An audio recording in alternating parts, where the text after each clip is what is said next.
alter her spontaneity to protect me were met with responses somewhere in between, on the one hand, an understanding and a respect for an area that was sensitive to me personally, and on the other hand, a mild sarcasm that meant she must not express to me her true self and risk offending or upsetting me or my abandoning her. So she kind of went back and forth. When I challenged this, Dora would acknowledge that she didn't really think that I was all that fragile. But she did like me a lot, and part of what she'd been working on with everyone as a result of her therapy was becoming a better person to people, a trend which was genuinely working for her in many areas of her life, and she was having very good experiences with it. But I remained unconvinced of this explanation of the alteration in our relationship, and from time to time I told her so. The flinching incident came up in a variety of ways over the next year, and it was put to good use by us on a number of occasions for one reason or another. The final blow took me entirely by surprise. For a full year after the flinch, Dora had been preparing for an advanced examination relating to her career. She'd been taking classes, studying, working through trial exams and review seminars. Her preparations were loaded with anxiety and also forward-looking with hope and creative prospects. She was really coming to life and really feeling good about where she was going and preparing for this exam. She was doing much better than the people that she'd been studying with, and much better than people with far more experience than herself. She was a very bright woman, and so in all of the trial exams she could tell that she was doing very well. The exam came, and she felt that she had passed, and she'd pleased that she had maintained well. She budgeted her time efficiently, and she completed the test with reasonable time for review and a good sense of security. Several weeks later came the day of triumph, and an on-top-of-the-world sense of glee. A tenth of champagne she brought, and 2 champagne glasses for us to celebrate her having attained the highest possible percentile score in this professional exam. It was 11 o'clock in the morning, so I managed to beg off the champagne with a few celebration sips, all right? She was in her glory. We celebrated all of her successes over the last 2 years and the immense prospects for her future career and the new placement which the exam had made possible. As in most such champagne reviews, we were discussing sort of the before and the after picture, jointly taking credit for the big step forward into the new, never before dreamed of sense of success and independence. During our review, Dora asked me to say how I viewed our work together, trying as much as possible, as is my custom, to stay with the metaphors provided by the client. Okay? I said, "When we began, you were so invested in seeing yourself as weepy, drab, and homely. Now we've proved all that wrong."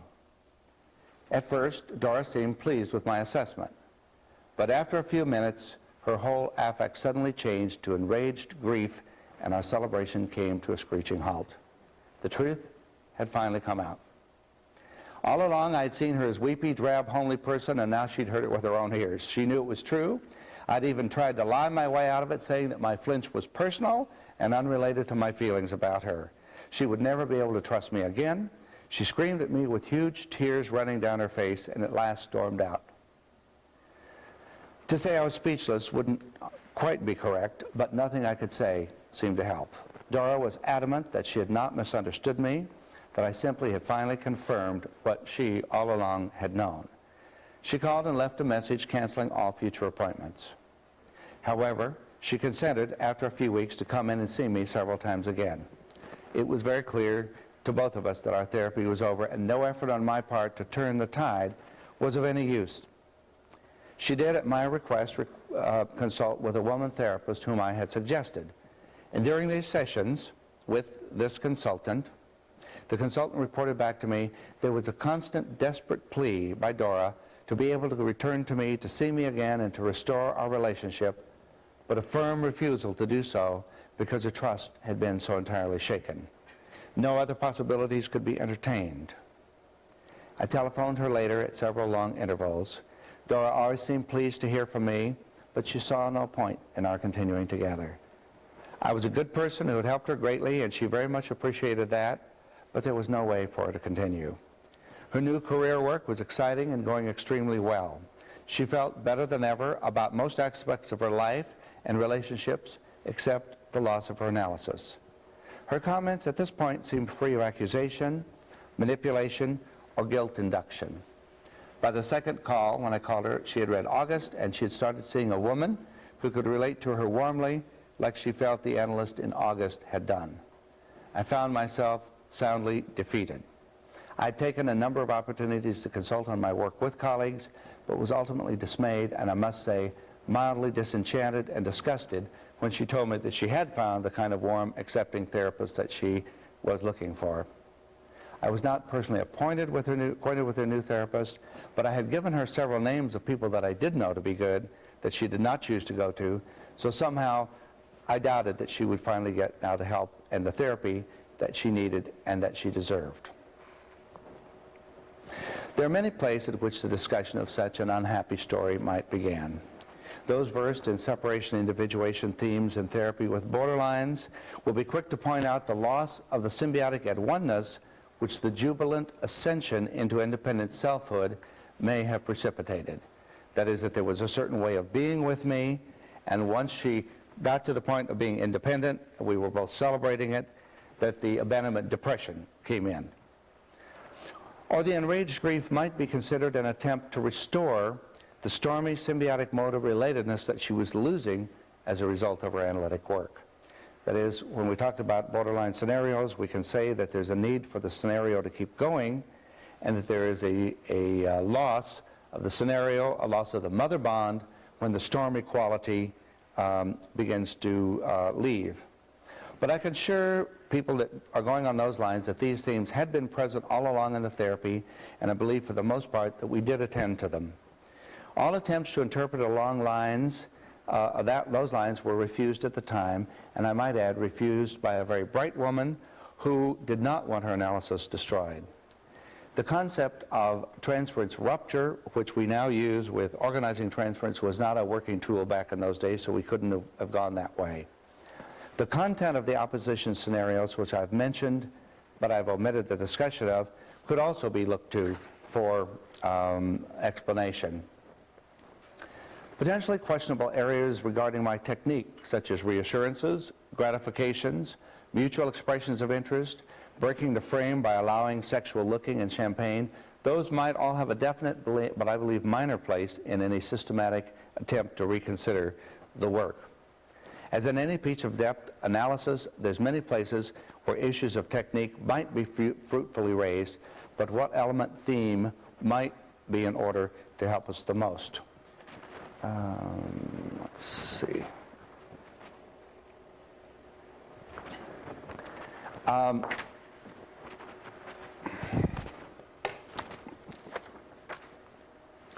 I can now see ever so clearly that Dora was right, and that in essence I had been living a lie with her all along, and that she knew it and I did not. Furthermore, I now believe that she was right in stopping the therapy. She could sense that I had not and could not at the time have spotted the problem that she was presenting, as sincere as she knew I was in trying to understand her. And what was the lie that I was living? The lie was when I told her I did not dislike her for intruding, and that I did not loathe the way that she stared at me and spoke of my sexual appeal to her. That I did not hate her for the way she made me be on guard every minute and not let me see how uneasy, how vulnerable, how frightened she was making me feel. Instead, I felt forced to reassure her of what a fine person she was, how much I liked her, how her intrusions were no bother to me. True, my disclosure hit the mark in telling her the genetic history of where I was uncomfortable, but it carelessly sidestepped what she needed me to see. What she needed me to see was that we had succeeded in our relationship in replicating the traumatic circumstances of her childhood. I had fallen into a position always occupied by her in relation to her fragile, vulnerable, and demanding mother, who watched her every move like a vulture, measuring her own self-esteem and fullness by the child's good, false self-conformity. Dora had always portrayed her mother as a horrible person, but we can now ask, was her mother as horrible or intrusive or vicious as she maintained? From one standpoint, yes, her mother did foster the development of this dreadful way of responding and relating, but from another standpoint, no. Her mother's own frightened, fragile personality always stood in danger of collapsing in rage and despair if her daughter's responsiveness was not approving, apologetic, self-effacing, and in many ways on guard and conforming to the mother's relatedness demands. So you can see how the role reversed. She was doing to me what had always been done to her, and I was not able to see it, and by specifically avoiding it, taking responsibility for it, I was missing her material. This sensitive child, out of a deep sense of attachment to her mother and a thorough knowledge of her mother's vulnerabilities, systematically warped her personality to support her mother's perpetually fragmenting self-states and precarious confusions. Dora was doing to me what had been done to her, that is, forcing me to mold to her intrusive needs, and at some level, she knew it. I had not yet understood her communication, though the replicated interactions, and when they were confronted, I basically lied, as she had always done. I was not fully aware of the nature of the lie I was perpetuating until much later. Freud spoke of the tendency in human development to turn passive trauma into active mastery. Anna Freud formulated this kind of phenomenon in terms of identification with the aggressor, the role reversal. Melanie Klein spoke of projective identification. Otto Kernberg speaks of alternating self and object representations being projected into the analyst. All of these ideas point towards a general set of experiences and analytic work in which the analyst comes to experience the relationship in much the same way that the client once experienced basic attachment and separation relatedness in childhood. That is, in the symbiotic or borderline scenarios, we find that we are not only asked to be the parent, the good parent and the bad parent, but at a deeper level the roles are reversed and we are parented in the way that our client was once parented. And in not understanding that, I could not show her that and help her see it. At a paraverbal and nonverbal level, Dora knew the self-sacrifice she had made in order to be with her mother all those years. She tried her very best in a most creative way to show me her life story, to show it to me by doing it to me, by engaging and involving me in her relatedness patterns. Her creativity had found a way of replicating her truth in our relationship. She was hoping that I would find some way of reverberating with her inner experience and ultimately of reflecting her truth to her at a higher level of representation, that is, through words and symbols that would have the power to transform her in her adult life. But I failed her. I flinched. The flinch wasn't so bad in itself. In fact, flinching was very much to the point of her material, indicating my personality's responsiveness to her lifelong position with her mother and later with everybody else. My attempts to acknowledge responsibility for my personal contributions to our interaction, that is, my disclosure per se, wasn't necessarily faulty either. Dora had found an ingenious way to use my personal sensitivities to replicate the flinch and thereby to register accurately the central problem for which she had sought analysis. Dora had found a way of stimulating my hatred for her for what she was doing to me, but I had found no way to experience or to show her my hatred, and then to show her how now I could understand the treacherous nightmare that she had lived in relation to her mother her entire life. I was not successful in articulating to Dora how my position vis-a-vis her was stunting me, was strangling out whole areas of my spontaneous, creative personality functioning and forcing me into unnatural and guarded responsiveness.